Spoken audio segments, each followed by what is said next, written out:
You know that feeling when your brain just feels like a radio that's stuck on static and you just can't find the off switch?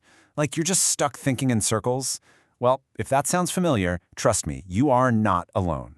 Today we're going to break down the science behind overthinking and, most importantly, how to finally escape that endless loop. Let's get into it. So, does this hit close to home? That feeling when your own mind, the one thing that's supposed to be on your side, suddenly feels like your biggest enemy? It just replays every tiny mistake, every awkward conversation, and then it starts imagining every possible thing that could go wrong in the future. I mean, it's our greatest tool, right? But man, sometimes it feels like it's working overtime just to make us feel miserable. And here is a perfect, everyday example of what this actually looks like. You have to send a simple email. Should take, what, 2 minutes? But no. Hours go by, you're writing it, you're rewriting it, deleting it, staring at the screen. Is the tone okay? Do I sound too harsh? Too weak? Oh, wait, should I add an exclamation point? No, definitely not. That massive gap between how simple the task really is and how monumental your brain makes it feel, that is the signature of overthinking. Okay, so it's really important to draw a line in the sand here. There is a world of difference between being a careful thinker and just being stuck. Look at this.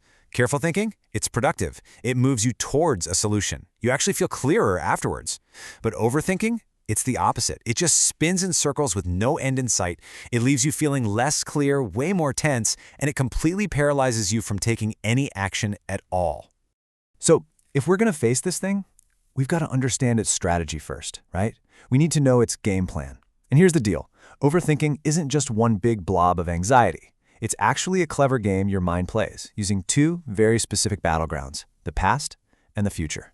And it sets two main traps for us. And just in case you're sitting there thinking, what's wrong with me? Why am I the only one who does this? Just look at this number, 73%. According to research from psychologist Susan Nolan-Hoeksema, that's how many adults between 25 and 35 are right there with you, getting stuck in these exact same loops. The key takeaway here is you are not broken and you are definitely not alone. This is a massive, shared human experience. All right, so let's break down those two patterns. The first trap is called rumination. This is your brain getting stuck in the past. It's like a broken record replaying some event on a loop. Why did I say that? I can't believe I did that. What must they think of me? Then you've got the second trap, worry. This is when your brain time travels to the future, but it's a terrible tour guide. It only shows you the absolute worst-case scenarios. What if I fail? What if everything goes wrong? Sound familiar? But wait, here's where it gets really interesting. And honestly, pretty empowering. Not all thinking about the past is actually bad for you. There's a crucial difference.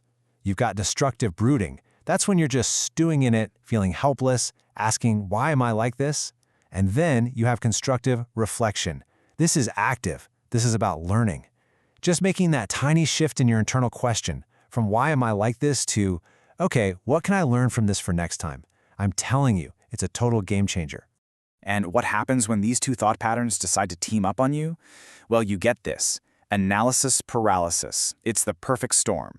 Your brain drags up some mistake from the past, that's the rumination, and then it projects all those fears onto a decision you have to make now, that's the worry. And the result? You're totally, completely frozen, stuck, unable to make a decision or move forward at all. Okay. So we've got a pretty good picture of what overthinking is. We know the patterns. But that leads to the really big question, right? The multi-million-dollar question. Why? Why do our brains do this? Why do we get caught in this absolutely exhausting loop, even when we know it is not helping?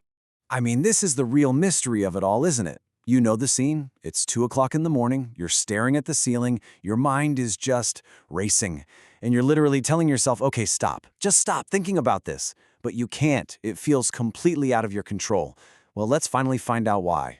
The answer, according to psychologist Adrian Wells, is actually fascinating.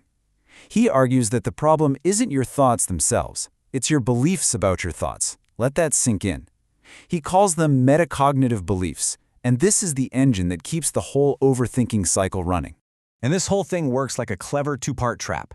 First, a positive belief gets the loop started. You think, if I worry about this, I'll be prepared. Or, if I analyze this enough, I'll find the perfect answer. You think it's helping, but then the negative beliefs jump in and pour fuel on the fire.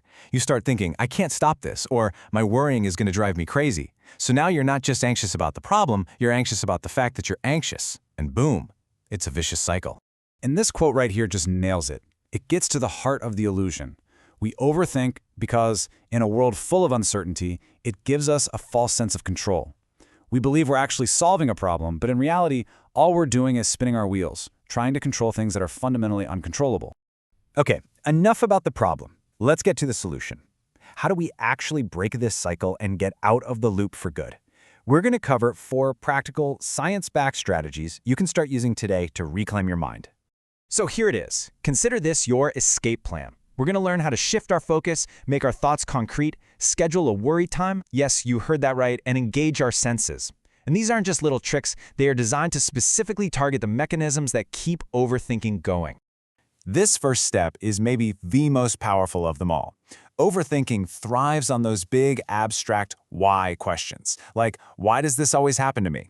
To break the cycle, you have to shift to concrete, action-oriented what or how questions. So instead of why am I like this, you force yourself to ask, what is one small step I can take right now? This single switch moves you from helpless brooding into active problem solving. Now this next one is going to sound a little strange, but I promise you it works. You schedule a 15-minute worry appointment for yourself every single day. If a worry pops into your head at any other time, you simply acknowledge it and tell yourself, thanks brain, I'll deal with that at 5 p.m. You write it down and postpone it. This teaches your brain that you are in control, and it stops those worries from hijacking your entire day. So as we start to wrap this up, what's the big picture here? What's the ultimate goal we're aiming for? Well, it's not about stopping your thoughts, it's about thinking smarter. And this right here is the most important takeaway of all. The goal is not to achieve a completely empty, silent, Zen-like mind. For most of us, that's just unrealistic. The real victory is learning to recognize when you're in a destructive loop, and then consciously shifting into a constructive, purposeful, and forward-moving way of thinking. So I want to leave you with this one final question to think about. After everything we've talked about, ask yourself honestly, right now, is your mind running you, or are you running your mind? The choice and the power to make it is all yours. Thanks for watching.